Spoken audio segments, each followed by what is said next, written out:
So I want to start with a little experiment. Are you up for it? Okay. I would like you to think of your greatest idol. You know, that one person that you really respect and you really want to be. And I'm talking about your idol. I want you to think beyond your profession, your family, your country. Have you thought of that person? Yep. Now, I'd like you to think about the one value that that person really embodies, that you really respect and admire. What is that one amazing value? Now, a lot of people aren't sure what it could be, so I've just given you some ideas. Here's some ideas of some of the values that I've come across. It might be one of these values, it might be something else. You got that value? Okay, now, being completely honest with yourself, ask yourself how much of your life right now and who you are right now is about that one value. How much does it govern your life? Just pause to think about that. So for me, I have to tell you, I struggled with balance all my life. As a kid, values for me were fun, curiosity, excitement. Guess what it was for my parents? Study, study, study. So I struggled through school, just about passing, doing loads of other fun things. And it got to the stage where I had to go to university. And I had to choose what to do at university. What did I really want to do? What I valued was arts and entertainments. Were my parents going to agree with that? No. So I thought, engineering. They would love that, but I would absolutely die. So I had to find something that was in the middle, my balance between me and my parents. I came up with something amazing. Oceanic geography. Oceanic geography, it's a science, right? And how much fun would it be to go in a submarine under the ocean and sail the 7 seas? So I went to my dad, who was the rule maker of the house, and I said to him, Dad, I've decided what I'm doing at university. It's oceanic geography. My dad looked at me and he said, Vandana, I will say this only once. You have 3 options: doctor, lawyer, or accountant. Did you hear that noise? That was my submarine crashing to the bottom of Vandana's ocean, along with all her other discarded life choices. Not one to be outdone, resilient, I tried one last filmy dialogue with my dad. I said to my dad, I'll do whatever you want. Just give me 1 year to do whatever I want. Now, he didn't say, like in the movie, Ja, Vandana, ja, ji le apne zindagi. But he did give me that 1 year off. And during that 1 year, I did some really amazing things. I DJ'd on local radio, which was so successful because we had loads of listeners. However, the radio station went bankrupt pretty quick. So I went home and talked to my dad and told him what had happened. And he said to me, you know what he said? You know, Vandana, if you had been a chartered accountant, you could have saved that company. Checkmate. So I gave in. I did accountancy. I became a chartered accountant. And to my surprise, I found myself absolutely excelling at double-entry bookkeeping, balancing balance sheets, balancing anything that needed balance. But something didn't add up. You see, I was in the City of London, and like every single other metropolis, I would see thousands of men every day and hundreds of women looking absolutely miserable going to work, except on a Friday night or at Christmas time, when they were really happy. Why were they so miserable? And more importantly, why weren't we measuring what made them happy? So I went and spoke to my professors at university, who were all male. Most of the professors at that time were. And they told me that, Vandana, a balance sheet for a company is about everything they own and everything they owe. And the profit and loss account is how we use all of that to make money. Everything else is intangible or valueless. Even a committed, loyal, motivated workforce, without which that company wouldn't have a balance sheet and wouldn't actually exist. But the surprising thing is, over the last 20 years, I've traveled around the world, and it's exactly the same, the balance sheet rules. So in my spare time, the writer in me came out, and I started writing about alternate worlds. What could the world be like if it was different, if we changed the rules? Could we alter happiness? So I had to find the rule makers first. Who were the rule makers who governed our world? And there was one answer, and it was one syllable, and it was men. Now, the following statement is not meant to be divisive. It's based on fact. 80% of history has been written by men and about men over the last 2,000 years.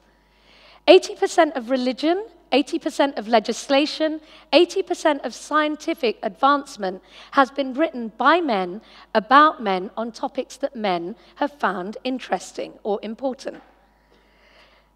It's not good or bad, it's just the way it was. It's a male-dominated way. So, in my spare time, I created a world that was 80% female. And I started thinking about what would go onto their balance sheets.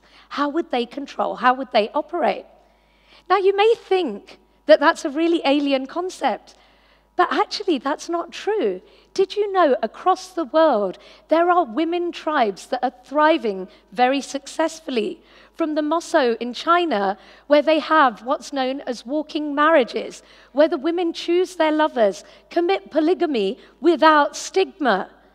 There's a tribe called the Tuareg in Africa where the men cover their face, not the women, out of shame.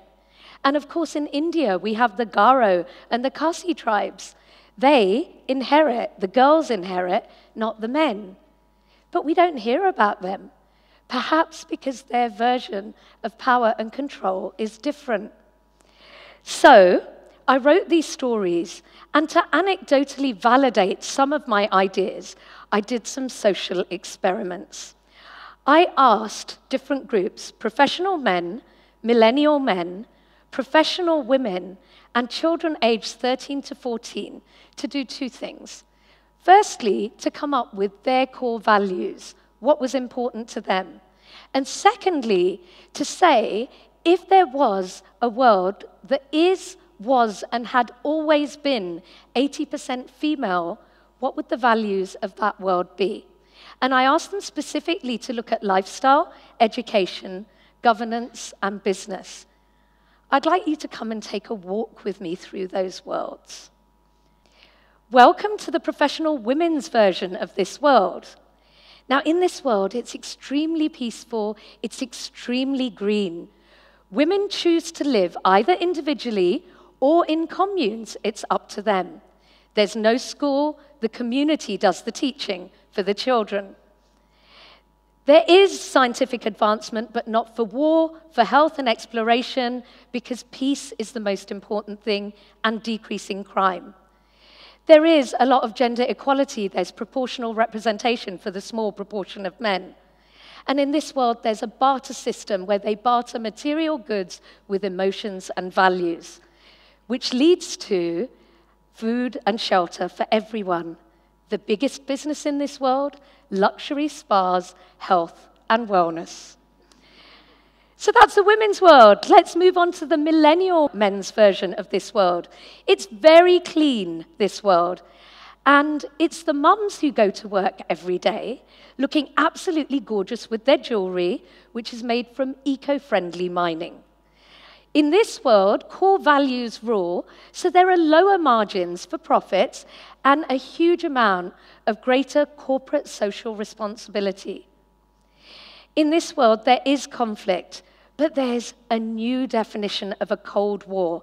It's where two countries do not talk to each other. And in this world, the millennial men believe there will be rational, practical female dictators, which in their opinion is a great thing. Gender equality, the jury's out. They're not really sure whether there would be or whether men would need reservation. Most likely, men would be at home cooking and cleaning and looking pretty miserable. According to millennial men, this is a world of fat, lazy, male sperm donors. Ouch. Okay, let's move on and look at the children's version. Let's take a peek over here.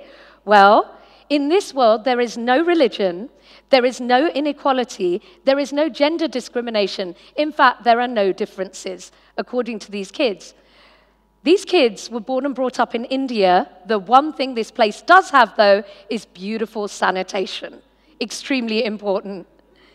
Now, because women love to cook and feed people, there are thousands of amazing food cuisines all over the country and all over the world. And there's plenty of time to listen to amazing music and dream really big, lofty thoughts. In this world, there's no school. They're taught by the community with experiential learning. And there's a much greater emphasis on literature and much less on science. It's a barter system, again, where wellness is there for all. And a really other beautiful thing about this world is it is a world without borders, where there's less rivalry, much more freedom, and women follow rules and principles. So let's now go to the men's version. In the men's version, whilst women have gone from being hunters-snarers in exactly the same way they would have done in this world, they've grown up to trade in exactly the way we do here. Except there's one difference. We don't have huge high skyscrapers in this particular world. Why? Because women are weak, can't carry heavy weights, so all the buildings are one floor only, as you can see in front. Women look absolutely beautiful because, according to these men, women only dress for women, not for men. And fashion is huge. Cue the designer Nike heels. In this world, the women are well into self-development. In fact, obsessively so. So much so that the elderly and the children are actually abandoned and men are kept on leashes. Gender discrimination and EQ are important to the women in some places, so we do see a better emphasis of life skills with parents involved much more with the teaching of children. And at the end of the day, they do believe that there might be a need for reservation. Conflict would be there, but that's okay. It would just be handled as part of life. Now, that got me thinking in these social experiments. We got some great insights. A lot of the problems of a male-dominated world were solved, but a lot of new problems came up, which meant the balance lied somewhere in between. If you think about balance, and if you think about what's really important to all these people, what we see is that if we stand up for our values, the world starts to change. So what I did was I took all the values and I put them together and I overlapped them in a diagram that I call the hearts of value. So you can see the 4 groups over here, and you can see how the values they have overlap. What you see at the center is caring and empathy, being in somebody else's shoes. That was the most important thing. Aside from the kids, inclusion was really important. Perhaps for the kids, it wasn't there because at the end of the day, at their age, they don't know what it's like to be excluded. And it was brilliant to see the commonalities between male millennials and professional women. When I started this journey and I looked at this idea of balance, it freaked me out because I thought we were all so different. But actually, we're not, and we can see that clearly here. So where do we go from here?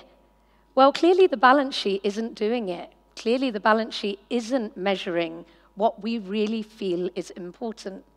Somewhere across our journey of life, we've forgotten to value, prioritize, and measure what really is important to us.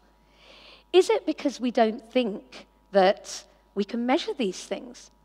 I want to tell you there's an organization called the International Accounting Standards Board who has worked out how to measure the quality of footballers, oil reserves, share options, research, development, and anything because industry has put pressure on it. So how do we think that we can't measure these things? Is it that these values aren't important to us? They are important to us. Remember your value from right at the beginning. So I ask you all at this moment to start unraveling, to start unbalancing, to start turning society's norms on their head. Because if you do, if you really focus on what you value, perhaps together with our shared values, we can recreate a world that doesn't just work for some of us, it works for all of us. Thank you.